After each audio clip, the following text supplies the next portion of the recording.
નમસ્કાર મિત્રો, દેશ અને દુનિયા તેમજ ગુજરાતના મહત્વના સમાચારમાં આપનું સ્વાગત છે। આજના મહત્વના સમાચાર મેળવવા માટે વિડીયોને અંત સુધી જોતા રહો। સૌથી પહેલા આવા જ સમાચાર મેળવવા માટે આ ચેનલને સબસ્ક્રાઇબ કરવાનું ના ભૂલતા।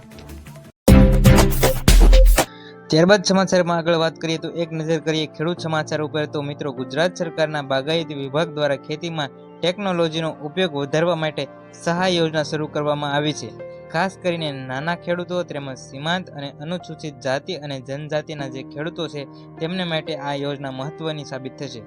ગુજરાતમાં અનુસૂચિત જાતિ અને જનજાતિના ખેડૂતોને લક્ષ્ય બનાવીને આ યોજનાને અમલમાં મૂકવામાં આવી છે।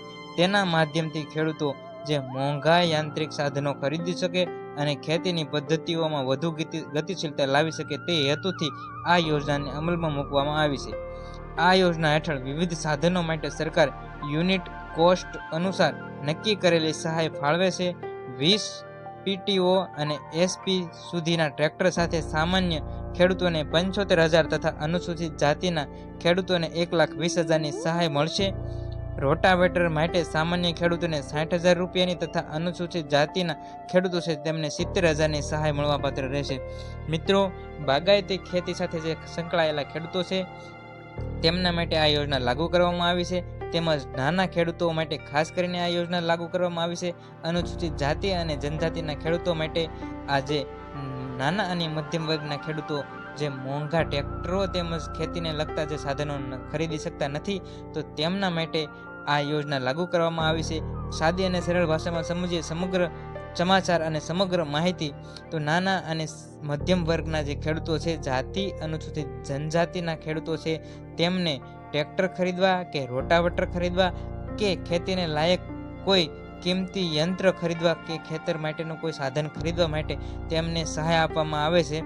તો અનુસૂચિત જનજાતિ છે તેમના જો રોટાવેટર સામાન્ય રીતે ખરીદવું હોય તો તેમને 60,000 થી 70,000ની સહાય આપવામાં આવે છે, કારણ કે સામાન્ય જે મધ્યમ વર્ગના ખેડૂતો છે તેમની પાસે એટલા બધા પૈસા હોતા નથી, તેથી તેઓ મોટું યંત્ર કે ખેતર માટે જે ટ્રેક્ટર જેવા વાહનો ખરીદી શકતા નથી, તો તેમને 75,000 થી લઈને 1,20,000 રૂપિયા સુધીની સહાય બાગાયતી ખેતી તેમજ નાના ખેડૂતો તેમજ મધ્યમ વર્ગના ઉપરાંત અનુસૂચિત જાતિ અને જનજાતિના ખેડૂતોને સહાય પૂરી પાડવામાં આવે છે। ત્યારબાદ વાત કરવી છે સરકાર દ્વારા વિવિધ જે યોજના લાગુ કરવામાં આવી છે અને જનતાને જે ફાયદો થતો હોય છે, જનતાને જે સહાય મળતી હોય છે તે અનુરૂપ એક એવી યોજના વિશે કે રાજા હરિશ્ચંદ્ર યોજના વિશે આજે વાત કરવી છે। તો સંપૂર્ણ માહિતી જોઈએ કે રાજા હરિશ્ચંદ્ર યોજના શું છે અને કેવા લોકોને આનો લાભ થાય છે। તો મિત્રો, જોડાઈ રહ્યો ચેનલ સાથે અને સરકારી યોજનાની વિવિધ માહિતી માટે ગુજ્જુ માસ્ટર ન્યૂઝ ચેનલને સબસ્ક્રાઇબ કરો અને ખેડૂતો તેમજ ખેડૂત સમાચાર અને ખેતીવાડી માહિતી માટે પણ ગુજ્જુ માસ્ટર ન્યૂઝ ચેનલ સાથે જોડાઓ। તો વાત કરવી છે રાજા હરિશ્ચંદ્ર મરણોત્તર યોજના વિશે। તો મિત્રો, સત્યવાદી રાજા હરિશ્ચંદ્ર મરણોત્તર સહાય યોજના હેઠળ અનુસૂચિત જાતિના ગરીબ પરિવારોને તેમના કુટુંબના સભ્યના મૃત્યુ સમયે અંત્યનિષ્ઠ અને મરણોત્તર ક્રિયા માટે નાણાકીય સહાય આપવામાં આવે છે। આ સહાયનો હેતુ છે કે નબળી આર્થિક પરિસ્થિતિ હોવા છતાં પણ પરિવારોને અંતિમ સંસ્કાર કરવો ખૂબ મુશ્કેલ બને છે। સહાય માટે યોગ્ય જે દસ્તાવેજો સાથે અરજી કરવાની હોય છે।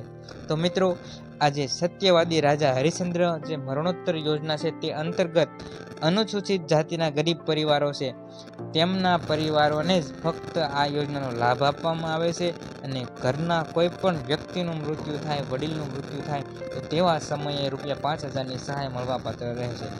એનું કારણ એ છે કે મિત્રો, ઘરનો કોઈ આગેવાન વ્યક્તિ મૃત્યુ પામે છે કે જેનું ઘર ચલાવવું તે એક વ્યક્તિના હાથમાં હોય અને તેવો વ્યક્તિને જો કોઈ મૃત્યુ થાય તો તેમનું ઘર ચલાવવું ખૂબ મુશ્કેલ બને છે અને તેમની મરણોત્તર ક્રિયા પાછળ જે ખર્ચો વધી રહ્યા છે તે ખર્ચ પોતાનો પરિવાર સંભાળી શકતો નથી। તે હેતુથી સરકાર દ્વારા 5,000 રૂપિયાની સહાય કરવામાં આવે છે, જેથી તેમને મરણોત્તર જે ક્રિયા છે તે પૂર્ણ કરવા માટે સરકાર દ્વારા સહભાગી થવાય। તો આ રાજા હરિશ્ચંદ્ર મરણોત્તર સહાય યોજના અંતર્ગત ગરીબ પરિવાર એટલે કે અનુસૂચિત જાતિના ગરીબ પરિવારોને 5,000 રૂપિયાની સહાય આપવામાં આવે છે। તો મિત્રો, મહત્વના ખેડૂત સમાચાર તેમજ સરકારની વિવિધ યોજનાઓ વિશેની માહિતી સૌપ્રથમ મેળવવા માટે ગુજ્જુ માસ્ટર ન્યૂઝ ચેનલને સબસ્ક્રાઇબ કરો અને ચેનલ સાથે જોડાઓ।